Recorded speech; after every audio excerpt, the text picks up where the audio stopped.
এটা খেয়ে নে, আর তোমার জন্য একটাই, তুই খেয়ে নে। না না, খাবো না আমি এটা।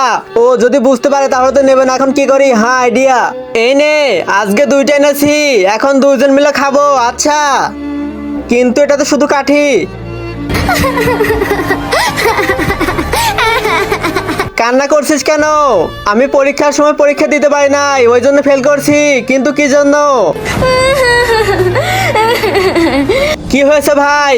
আমার সাথে ফুটবল খেলার কেউ নেই, এই সমস্যা। আমি খেলবো। আচ্ছা চলো। ইয়ে, গোল! এই জন্য লেট হয়ে গেছিল। তুই কান্না করিস না, তুই আমার খাতা নে। তার আগে তুমি কি ফ্রি ফায়ারকে ভালোবাসো নাকি তোমার মা বাবাকে? যদি তোমার মা বাবাকে ভালোবাসো তাহলে ভিডিওতে একটি লাইক করে চ্যানেলটি সাবস্ক্রাইব করে দাও। আর লাইক সাবস্ক্রাইব না করলে আমি ধরে নেব তুমি তোমার মা বাবাকে ভালোবাসো না। আর কমেন্টে 1 না 2 লিখে যাবে। ইয়ে, আমি পাস হয়ে গেছি, কিন্তু আমি তো ফেল হয়ে গেলাম। সবাই সাবস্ক্রাইব করে দাও।